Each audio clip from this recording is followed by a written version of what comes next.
Hi guys and gals, Froggy here. Just a quickie. This is my front door light.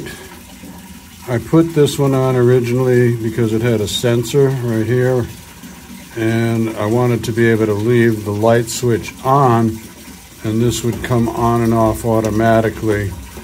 But this light doesn't match the other lights that are in front of the garage. So I refinished the original one that I replaced with that, and I'll show you. That's the original one. I refinished it, and I'm going to put that back up just, you know, just so that they all match again. And I'll just have to remember to turn the light switch on and off. Okay, here we go. Here's two little finished nuts that go on to this is sort of a standard exterior lighting bracket.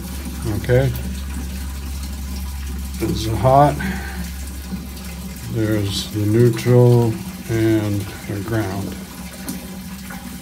Don't forget to turn the switch off. I want to show you something. I just took one off. See, this has worked okay, but there's actually a better way to twist these wires together, and I'm going to show you when I put it back together. Okay, does not get much easier than that. 3 wires and 2 little nuts, and it's off. Some wire strippers. Stripped a little more wire off of this. Probably maybe an inch. I guess it's about an inch. You know, maybe 3/4, 7/8 would be good. So what I want to show you is, once you got the plastic nut, wire nut they call it, once you've got it tight on the 2 wires, or it might be 3 wires sometimes, keep going so there's an extra twist. You see right in the middle of your screen where there's an extra twist, and a little bit you can see it on the bottom one. I'm using one hand for the camera and one hand to hold this light up in the air. But put the extra twist in it. That way it makes it harder or almost impossible for it to pull apart inside the wire nut, okay? These screws should have an adjustable length on them. You just screw them in and out, because each housing is going to have a different thickness. So these were a little short, so I'm threading them, screwing them out so they'll be a little bit longer. Also, this bracket might have an adjustment for the width of the holes in the fixture that you're putting on there, what holds the fixture onto the bracket. So you could use these holes if it's a bigger, wider fixture. And these are not long enough, so I'm going to have to take these out and go find some that are about at least 1/4 inch longer, a quarter, or what's that, 4/16, maybe 5/16.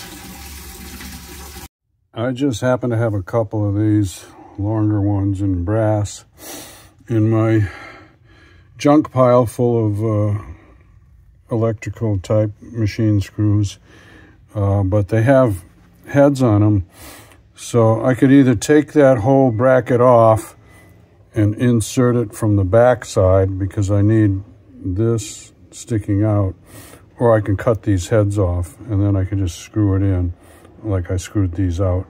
So this tool, actually, electrician's stripping tool, will actually let you cut small bolts too. It has all the different sizes. It's a nice little tool. You should get one of these. I'll put a link in the comments. So I'm going to just cut the heads off of these.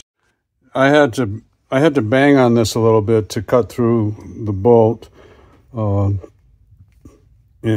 I got pretty good grip, but this was just too much to do with hand pressure.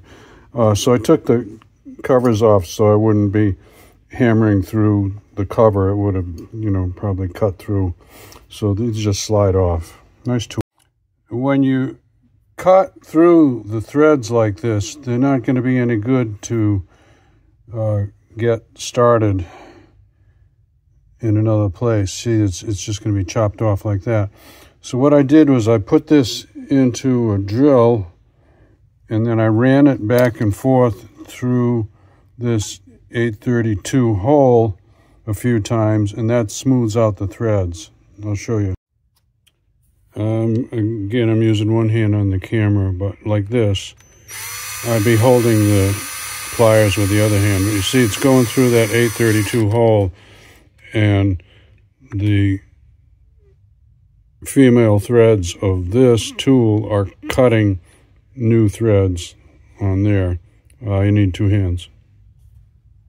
Now I should be able to thread those into the bracket without removing the bracket, and they should be a little bit long enough to catch that housing on the light. Let's try it. Okay, they both threaded in, so let's see if we can get that light up there. Also, this spacing is different on the old lamp, so I had to go to, this is 3.5 roughly, so that those inner holes are too close. Okay, so there you go. I hope I gave you a couple little tips and tricks. Not a real complicated job. Give me a thumbs up if it's helped you out. Subscribe to my channel if you want more from Froggy. Ring the bell if you want notifications. Be safe. Have fun. Froggy out. Bye-bye.